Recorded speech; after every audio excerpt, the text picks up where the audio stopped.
My countrymen, as of the 21st of this month, I signed Proclamation number 1081, placing the entire Philippines under martial law.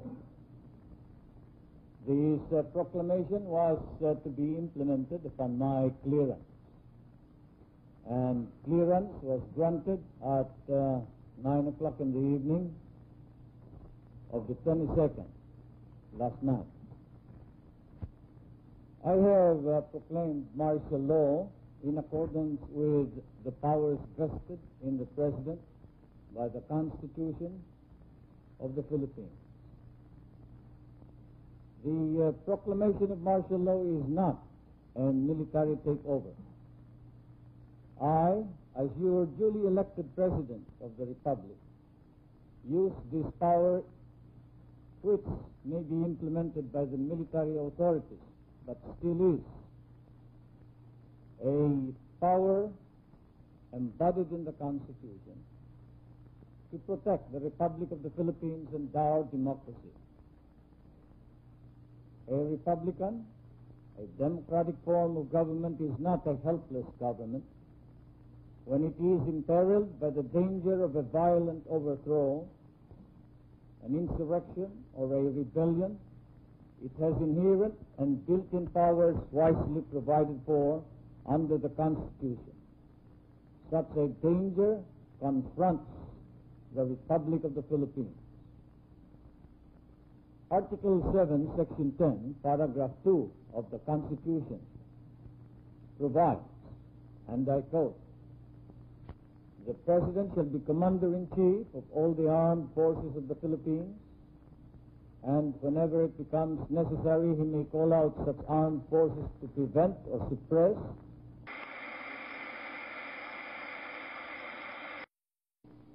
of which only 6 were recovered from the area. This rocket can pierce steel 18 inches thick and the bricks reinforced concrete of 36 inches thickness, as well as 4 sandbags put together.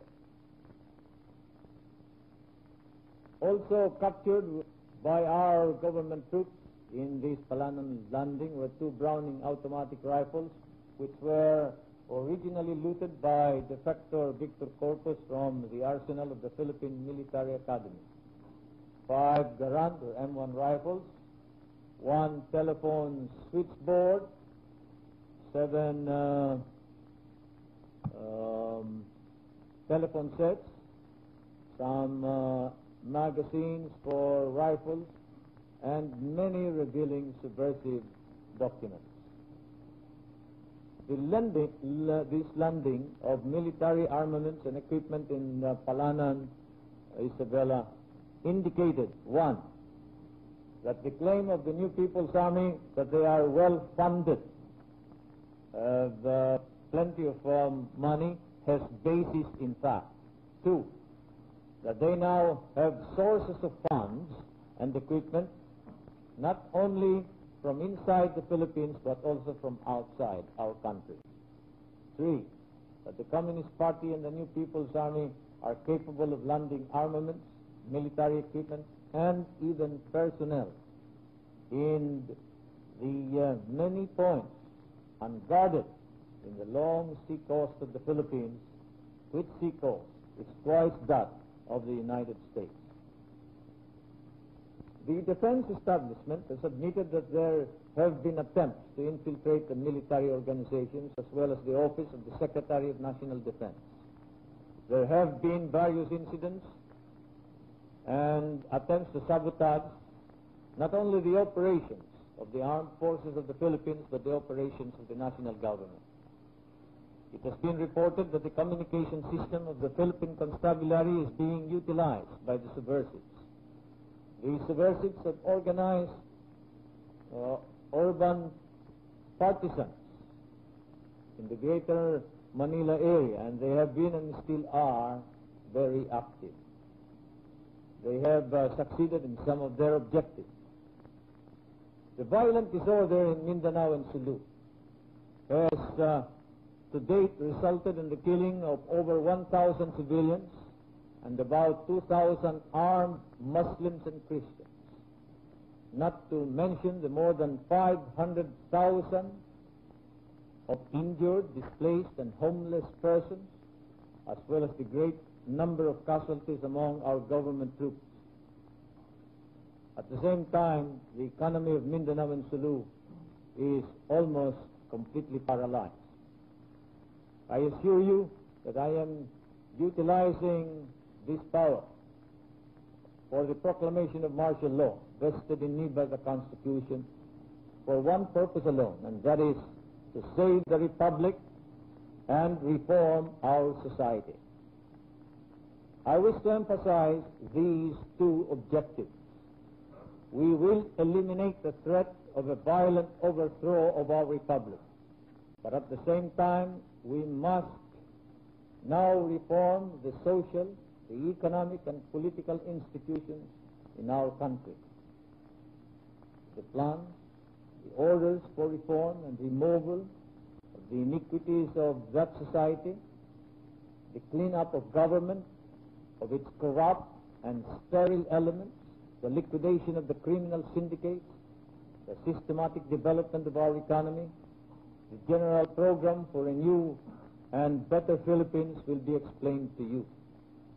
But we must start out with the elimination of anarchy and the maintenance of peace and order.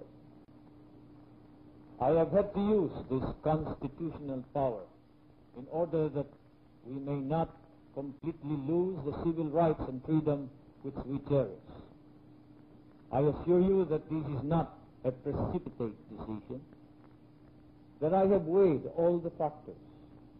If there were any other solution at our disposal and ability which could solve this problem, we would utilize such a solution, and I would choose it. But there is none. I've used the other two alternatives of first calling out the troops to quell the rebellion, and I have suspended the privilege of the writ of habeas corpus. But the rebellion has not been stopped. I repeat, it worsened. Thus it was discovered that when the suspension of the privilege of the writ of habeas corpus was lifted in January 11, 1972, the organization of the Communist Party had expanded their area of operations as well as increased their membership. So these two remedies, calling out of the troops and the suspension of the privilege of the writ of habeas corpus, are unavailing. You are all witnesses to this. You have witnessed the events of the last year. We have fallen and we are falling back on our last line of defense. You are also witnesses to the patience that we have shown in the face of provocation. In the face of abuse and license, we have used or attempted to use persuasion. Now, the limit has been reached, for we are against the wall.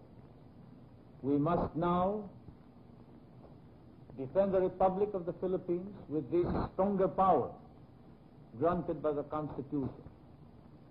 To those guilty of treason, insurrection, rebellion, it may pose a grave danger.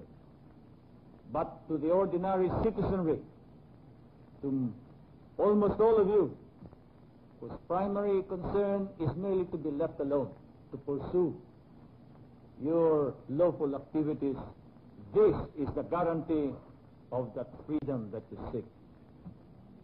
All that I do and we in government must do is for the Republic and for you. Rest assured that we will continue to do so. And I have prayed to God for guidance. Let us all continue to pray to Him. I am confident that with God's help we will attain our dream of a reformed society, a new and brighter world. Thank you.